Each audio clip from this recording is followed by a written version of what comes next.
cerita-cerita tentang pocong tetap menjadi bagian dari warisan budaya Indonesia dan menjadi inspirasi dalam berbagai karya seni dan hiburan.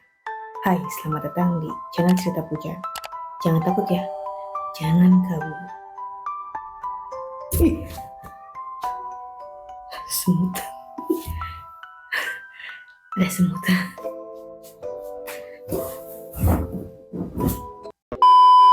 A few moments later. Assalamualaikum Sobat Pujaan. Terima kasih telah klik channel Cerita Pujaan yang ini. Ini adalah channel cerita-cerita horor.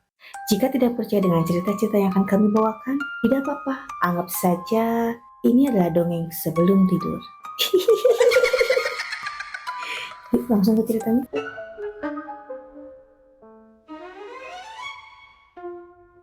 Ini adalah kisah pocong nenek. Di sebuah desa kecil, di pedalaman desa, legenda tentang pocong menghantui penduduk setempat. Cerita berawal dari seorang pemuda bernama Arif yang nekat menjelajahi kuburan tua di malam hari bersama teman-temannya. Mereka menggali tanah untuk mencari benda-benda berharga tanpa memikirkan bahaya yang menanti. Tiba-tiba saat mereka sedang menggali, mereka terkejut oleh suara aneh dan terlihat, apa tuh? Itu di belakang kalian. Sosok pocong yang melayang di kegelapan. Ketakutan melanda Arif dan teman-temannya. Berlarian mereka ke arah kampung. Mereka lari. Namun pocong tersebut tetap mengejar mereka dengan langkah misteriusnya.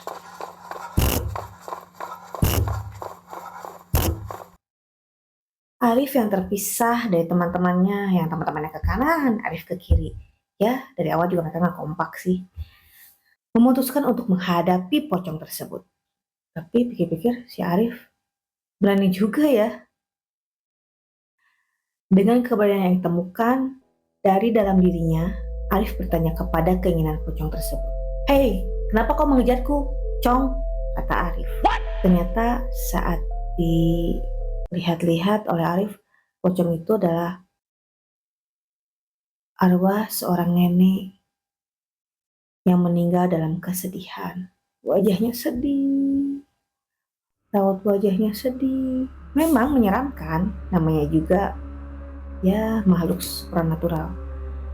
Tapi meskipun menyeramkan, tapi di balik wajah menyeramkan itu ada wajah kesedihan. Pocong nenek berkata, "Putriku tidak datang, padahal sudah janji menengokku." Karena putrinya sudah berjanji tidak mengunjunginya di hari terakhir nenek itu hidup, maka pocong nenek menjadi arwah gentayangan. Arif yang penuh belas kasihan berjanji akan menemui putri nenek tersebut dan memberitahukannya tentang keinginan terakhir sang nenek. Dengan begitu, sang nenek pun bisa mendapatkan kedamaian setelah janji itu terpenuhi. Arif mencari-cari putrinya, sang nenek. Dia ke desa sebelah, dia ke kota, dan akhirnya menemui sang putri. Dan Arif memberitahukan pada sang putri bahwa sang nenek merindukannya. Arif tidak memberitahu bahwa dia bertemu dengan pocong nenek karena takut putrinya merasa menyesal sampai nenek ini tidak tenang. Arif hanya memberitahu, "Aku memimpikan seorang nenek yang memberitahunya bahwa putrinya tidak datang kepadanya di hari akhir, supaya putrinya juga tenang." Setelah janji itu terpenuhi, pocong pun menghilang dan kuburan itu kembali tenang. Dari saat itu, Arif dan penduduk desa menghargai dan memperhatikan keinginan orang-orang yang telah meninggal. maupun orang yang belum meninggal ya. Masa orang yang belum meninggal, yang sudah meninggal aja, kan nggak mungkin.